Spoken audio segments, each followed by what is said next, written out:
उम्मीद करता हूँ अगले 10 से 12 दिन में आप लोग के पास कुछ प्रोजेक्टाइल का अल्टरनेटिव उपाय आ जाए। ठीक है, ठीक है, vector is equal to mg into minus of j cap. ठीक है, तो अब हम वेलोसिटी यहाँ पर लिखेंगे, velocity of projectile at any time t, at any time, किसी भी टाइम t के ऊपर जो प्रोजेक्टाइल की जो वेलोसिटी होगी उसे हम लिख सकते हैं v vector is equal to vx I cap plus v by j cap, vx I cap plus v by j cap. ठीक है, तो v vector is equal to, आप देखो यहाँ पर vx इज इक्वल टू क्या हो जाएगा, ये इसको हम रिजॉल्व करते हैं तो initial velocity along y axis क्या होगा, u cos थीटा, और इनिशियल वेलोसिटी अलोंग ये x axis u cos theta होगा, y axis along u sin theta होगा। तो वेलोसिटी अलोंग x एक्सिस हम क्या लिखेंगे, initial velocity along x axis plus acceleration along x axis into t। हमें पता है कि अलोंग द x एक्सिस कोई फोर्स लग ही नहीं रहा, सिर्फ क्या लगता है, वर्टिकल फोर्स लगता है mg।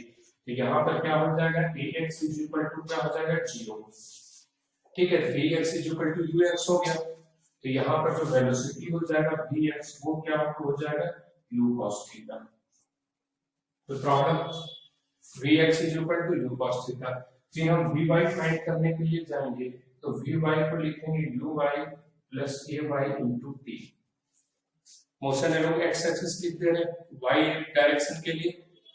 ठीक है, तो vy लिखेंगे, यहाँ पर इनिशियल वेलोसिटी है y एक्सिस क्या दिया हुआ, u sin theta, acceleration along y axis minus g, ऊपर को पॉजिटिव लिए है तो नीचे को क्या लेंगे नेगेटिव, और t टाइम में तो एट एनी टाइम t जो वेलोसिटी अलोंग y एक्सिस क्या हो जाएगा u sin theta minus gt। अभी velocity at any time t हमारा आ जाएगा v vector is equal to u cos theta I cap plus u sin theta minus gt into j cap. ठीक है, u sin theta minus gt into j cap. Force vector भी पता चल गया है, और हमारा force vector is equal to पहले ही हम कैलकुलेट कर लिए हैं minus mg into j cap. ठीक है, now power is equal to, now instantaneous power is equal to क्या हो जाएगा f vector dot v vector. तो instantaneous power is equal to क्या हो जाएगा f vector minus mg into j cap dot u cos theta I cap u sin theta minus of gt j cap. ठीक है, आपको पता है j cap dot I cap 0 होता है, और j cap dot j cap क्या होता है 1। यहाँ पर लिख देता हूँ j cap dot I cap is equal to 0 and j cap dot j cap is equal to 1, j cap dot j cap is equal to 1। तो ये इससे मल्टीप्लाई हो जाएगा 0 हो गया, तो इससे मल्टीप्लाई जब 1 हो जाएगा तो इंस्टेंटेनियस पावर जो है वो क्या हो जाएगा minus mg into u sin theta plus minus of gt what. ठीक है, माइनस माइनस लिखेगा। ठीक है, दैट्स ऑल। ठीक है, सिंपल है। इसी तरह का कोई प्रॉब्लम यहाँ तक में सर यहाँ पे पावर माइनस आ रही है तो ऑपोजिट फोर्स लगाना। ठीक है, हाँ माइनस आ गई है तो ऑब्वियस सी बात है, देखो डिस्प्लेसमेंट का अपोजिट हो रहा है, यानी पावर जो है इसमें जो है एनर्जी इसका लॉस होगा। सर मुझे आप देखो तो एनर्जी की तो फोर्स अपोजिट कहां पे लग कैसे लगा, तो कैसे लग रही है, बॉडी ऊपर जा रही है और एनर्जी नीचे लग रहा है, अपोजिट फोर्स का इसकी वेलोसिटी देखो धीरे-धीरे डिक्रीज कर रहा है। सर वो हाफ पहुंचे तो उसपे जो फोर्स लगेगी वो तो देखिए 100 स्टोन है जिसको कितनी ऊंचाई पर लेकर के जा रहा है 6 मीटर की हाइट पर, यहाँ पर क्या ऐसे ऐसे कितने लेकर के आ रहा है 100 स्टोन्स। ठीक है, ये एक स्टोन बताया, एक स्टोन का मास यहाँ क्या है 1 kg। तो और ये टाइम कितना, यहाँ से उतना दूर तक ले जाने में टाइम कितना लग रहा है 2 मिनट। 2 मिनट आने की 120 सेकेंड। तो वो क्वेश्चन में क्या पूछा गया है, एवरेज पावर ऑफ मैन, ये 9th क्लास का क्वेश्चन है। Average power is equal to total work done upon total time taken. तो टोटल वर्क डन कितना हो गया delta W total work done,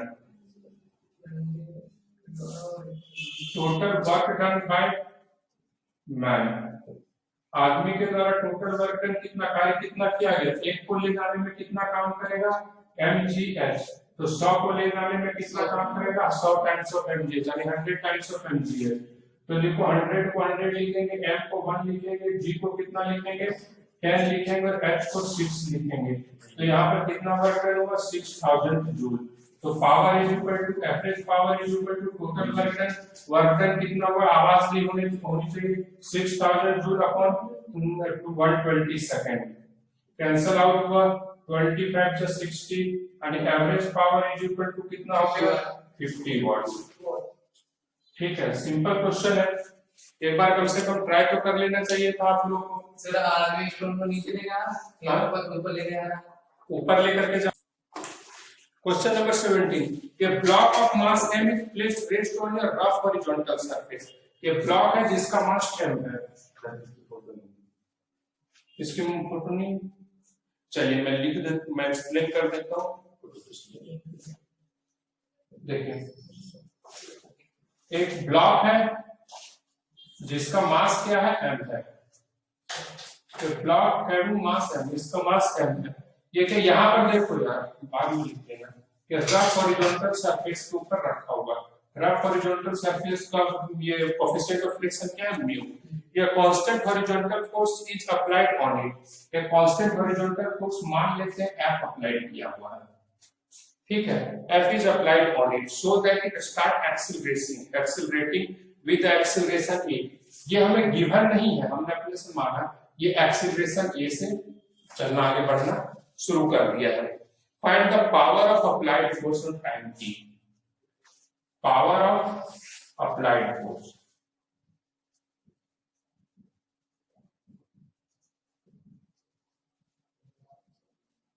power of applied force, ठीक है।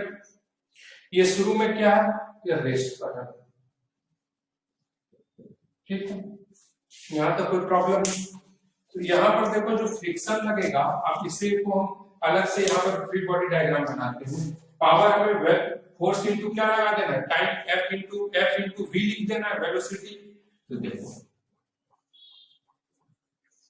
ये m मास का बॉडी है, इस डायरेक्शन में f लग रहा है, ये एक्सीलरेशन हमें गिवन है, और इसके ऊपर जो फ्रिक्शन लगेगा, इसके ऊपर जो फ्रिक्शन लगेगा वो इस डायरेक्शन में लगेगा, कितना लगेगा म्यू कैपिटल mg, ठीक है। तो इसके ऊपर नेट फोर्स क्या हो जाएगा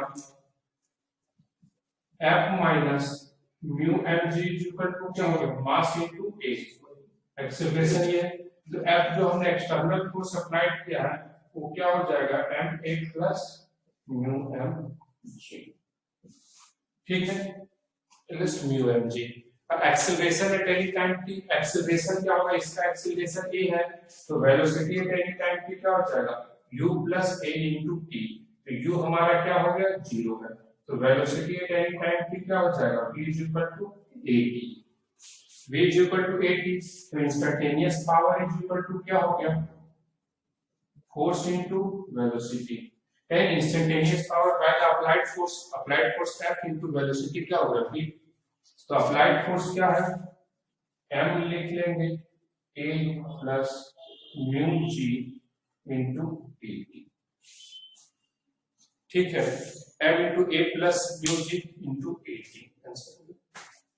सर उसने बताया है कि इंस्टेंटेनियस पावर निकालना, हां क्वेश्चन में गिवन है कि अप्लाइड फोर्स की वजह से वो अप्लाइड फोर्स जो पावर सप्लाई कर रहा है वो निकालना, तभी तो हमने सिर्फ अप्लाइड फोर्स देखा है, पर अप्लाइड फोर्स को हमने कैलकुलेट किया है। सर अप्लाइड फोर्स में मतलब कहीं नहीं इंस्टेंटेनियस पावर बोलना है ना, हां वो डायरेक्ट बोला है ना, देखो क्वेश्चन में आपको डायरेक्टली बोल दिया है कि find the power of the applied force, यानी अप्लाइड फोर्स का पावर बोला एट टाइम t, जब एक सिंगल टाइम किया बस इसी टाइम पर चाहिए, तो आपसे क्या पूछा है instantaneous power.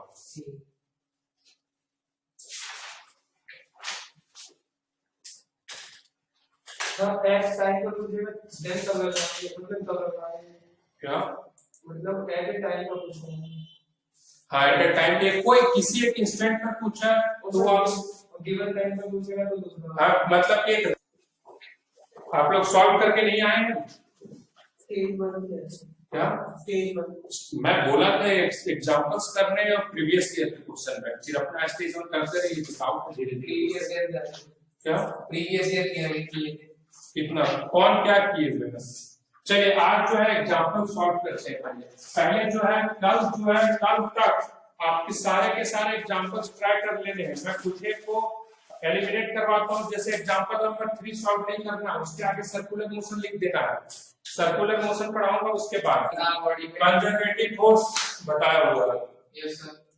Conservative force, when a conservative force work then positive work then potential energy decreases, लिखा हुआ है, साफ साफ लैंग्वेज में लिखा है।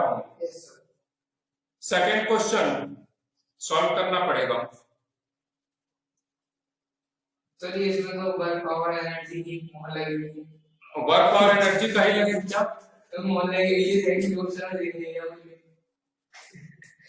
कैसे लिखी? नहीं सॉरी सर, वो उसके उसमें सॉल्यूशन में।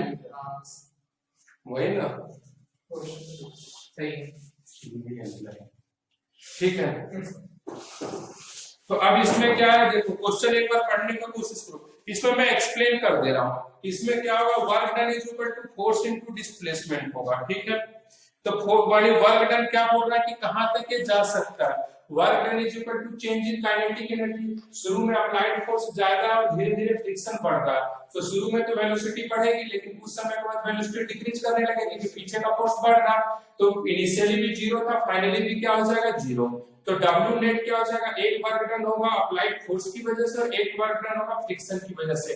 अप्लाइड फोर्स में डायरेक्ट फार्मूला लगेगा, अगर x डिस्टेंस कवर किया है तो डायरेक्ट फार्मूला लगाएंगे mg/2 * x, force into displacement. लेकिन जो फ्रिक्शन है, फ्रिक्शन में म्यू * mg * dx जो लगता है, और म्यू की जगह पर वेरिएबल है तो म्यू * x हो जाएगा। फिर इसे हम इंटीग्रेट करेंगे 0 to कैपिटल X, तो उससे आप एक बार सॉल्व करके देखिएगा। इंटीग्रेट इसलिए करेंगे कि हमारा फ्रिक्शन फोर्स यहाँ वेरी कर रहा है, इसीलिए बोल रहा हूँ कि क्वेश्चन पहले पढ़ लीजिएगा। एक बार मैं रैंडमली इसको डिस्कस करते जा रहा हूँ। तो इसमें क्या है, फ्रिक्शन जहां पर भी फोर्स वेरी करता है तो वहां पर क्या करते हैं, इंटीग्रेशन करते हैं। ठीक है, क्वेश्चन नंबर 4 बोल रहा है कि कितना वर्क डन हो रहा है, कि वो रस्सी कितना वर्क डन कर रहा है, रस्सी पर चढ़ रहा है। तो देखिए आदमी के ऊपर दो फोर्स लग रहा होगा, एक तो नीचे mg खींच रहा है और एक रस्सी खींच रहा होगा, तो हाँ टेंशन।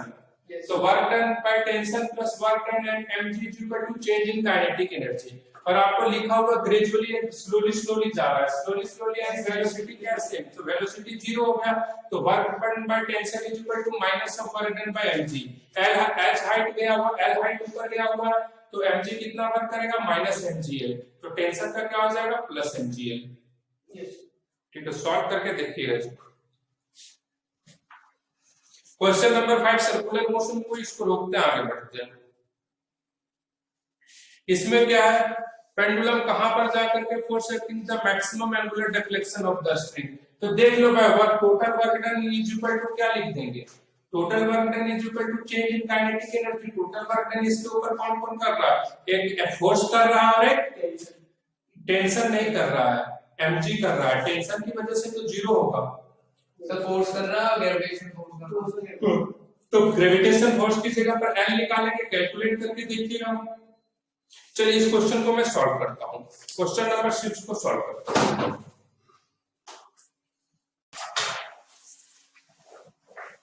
देखिए क्वेश्चन नंबर एग्जांपल नंबर 6 देखिए, यहां पर देख समझने का कोशिश कीजिएगा। ठीक है, अभी देखिए हम एग्जांपल नंबर 6 ये आपके क्लास नोट्स में हो ज्यादा बेटर रहेगा। एग्जांपल्स कोशिश कीजिएगा जितने सारे के सारे एग्जांपल्स हम आपके क्लास नोट्स में होना चाहिए विद क्वेश्चन एंड सॉल्यूशन।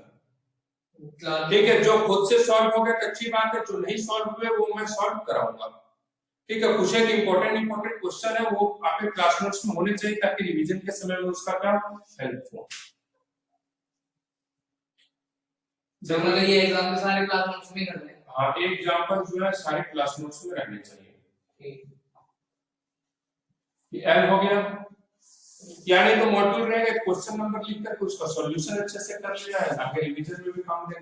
और ये क्या है, एम। ठीक है, तो इसके ऊपर क्या लग गया, इसके ऊपर इन्होंने बोला कि फोर्स लगा F, तब बोल रहा है कितना एंगल डिफ्लेक्शन पर जाकर के ये क्या होगा, मैक्सिमम डिफ्लेक्शन क्या होगा। मैक्सिमम डिफ्लेक्शन यहाँ पर तो अभी कुछ नहीं है, ये रेस्ट में है, तो मैक्सिमम डिफ्लेक्शन मान लो यहाँ पर आ गया, तो मैक्सिमम डिफ्लेक्शन कब होगा, जब यहाँ पर वेलोसिटी क्या हो जाएगी, जीरो। ठीक है, मैक्सिमम डिफ्लेक्शन मान लो कि डिफ्लेक्शन क्या आ गया, 5 है। ठीक है, तो अब यहाँ पर देखो इसके ऊपर कौन कौन से दो फोर्स लग रहे हैं, एक F लगेगा और एक क्या लगेगा, mg लगेगा। और टेंशन जो लगेगा, तो टेंशन देखो इधर टेंशन और डिस्प्लेसमेंट इधर है, तो दोनों के बीच का एंगल क्या रहेगा, 90 डिग्री। तो work done by tension is always zero. Work done bye जो टेंशन होगा वो क्या हो जाएगा, हमेशा जीरो रहेगा। ठीक है, तो यहाँ पर हम लिख सकते हैं work done by tension plus work done by force plus work done by mg equal to क्या हो गया, जीरो। ठीक है, वर्क डन बाय टेंशन भी इक्वल टू क्या हो जाएगा, जीरो। क्यों, क्योंकि टेंशन और डिस्प्लेसमेंट के बीच का एंगल क्या है, 90 degree. Work done by force horizontal direction में लगा है, और हॉरिजॉन्टल डायरेक्शन का इसका डिस्प्लेसमेंट कितना है, ये डिस्प्लेसमेंट है, ये L है, ये फाई है, तो कितना डिस्प्लेसमेंट हो गया, L cos फाई। ठीक है, यहाँ पर क्या हो जाएगा, F into L cos phi. ठीक है, ये F into L cos phi, F की तो वैल्यू कुछ नहीं दे रखा, नहीं mg/2 दिया हुआ है। ठीक है, F की वैल्यू क्या दिया हुआ है, mg/2, तो यहाँ पर लिख चलो F into L cos phi plus mg कितना हो जाएगा, mg का देखो, mg का वर्ग नेगेटिव होगा, सॉरी sin फाई, ये sin फाई, ये फाई है, ये L cos फाई होगा, ये L sin फाई होगा। ठीक है, ये L sin फाई हो गया, और ये L है, तो ये हाइट क्या हो जाएगा, L cos फाई। तो यहां से यहां तक का हाइट कितना हो जाएगा, L into 1 minus cos phi. कोई प्रॉब्लम, लेकिन mg नीचे लग रहा है, डिस्प्लेसमेंट ऊपर हो रहा है, तो क्या लिखेंगे हम, minus mg L into 1 minus cos phi is equal to 0। ठीक है, तो यहां पर लिख दो m फोर्स कितना है, mg/2 into L sin phi is equal to, इधर आ जाएगा mgl into 1 minus cos phi. कोई प्रॉब्लम, mgl कैंसिल हो गया, इस 2 को उधर ले जाए और इसका स्क्वायर कर देते हैं, sin square phi is equal to क्या हो गया, 4 into 1 plus cos square phi, 4 into 1 plus cos square phi minus 2 cos phi. ठीक है, माइनस 2 cos फाई। कोई प्रॉब्लम, ये 2 है तो इसका स्क्वायर, ये sin स्क्वायर फाई हो जाएगा, दोनों तरफ स्क्वायर कर दिए, sin स्क्वायर फाई बाय 4 यहां आ गया, और ये क्या होगा, a square plus b square minus 2ab, complete हो गया। sin स्क्वायर फाई को क्या लिख देंगे, 1 minus cos square phi is equal to क्या हो गया, 4 plus 4 cos square phi minus 2 cos phi. तो इसको क्या, cos स्क्वायर फाई को इधर ले आएंगे तो कितना हो जाएगा, 5 cos square phi minus of 2 cos phi plus का 3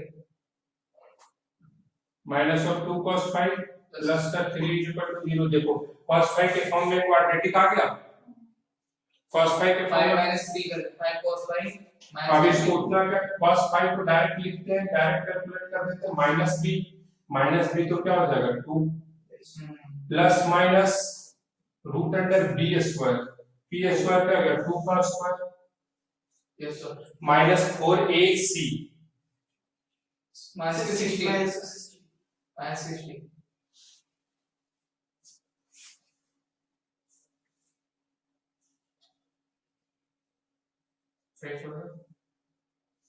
माइनस 4ac, हां 4 बने भी 20 दिया था क्या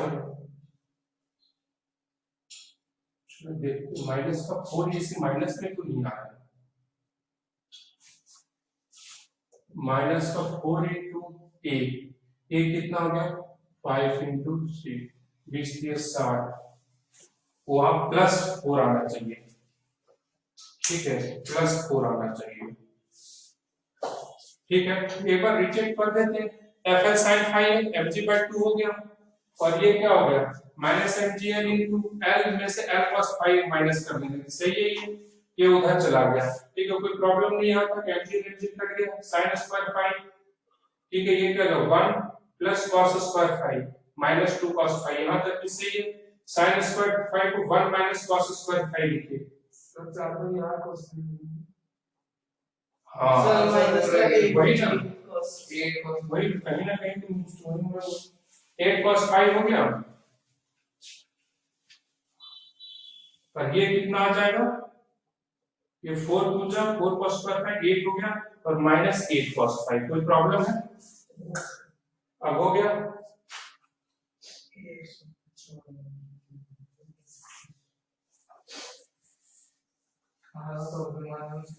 हाँ अब देखो यहाँ पर क्या हो जाएगा 8 आ गया, और ये यहाँ पर क्या हो जाएगा 64 हो जाएगा, अब सही है, अब कोई प्रॉब्लम नहीं, क्योंकि जब आपको पता है कि यहाँ रूट के अंदर नेगेटिव आ गया, खत्म हो गया, सॉल्व कर डिटरमिनेंट ये, तो यहाँ पर क्या हो जाएगा 2 into a 5, ठीक है, 2 into a, तो कितना हो गया 8 प्लस माइनस रूट अंडर कितना गया 64 माइनस 5 to 60, तो कितना हटा के आप लोग 2 लिख देते हैं डायरेक्ट अपॉन 10, तो हमारे पास दो चीज, दो आंसर आ रहा है, एक cos phi is equal to क्या आ जा रहा है 1 आ रहा है, और एक कितना आ रहा है 6/10, आने की क्या हो रहा है 3/5, तो एक आ रहा है phi is equal to 0 degree, हाँ भाई phi is equal to 0 degree का तो है, लेकिन ये मैक्सिमम डिफ्लेक्शन नहीं है, वेलोसिटी यहाँ 0 है, लेकिन मैक्सिमम डिफ्लेक्शन ये इसको हटाओ, और दूसरा आ रहा है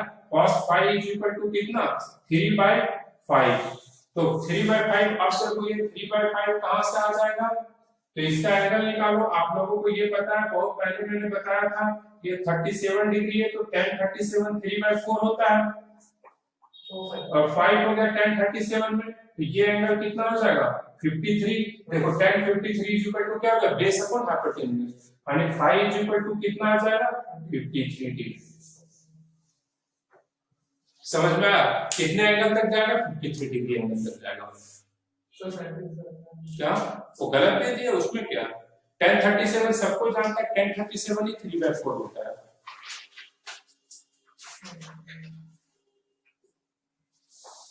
सर में हम वाला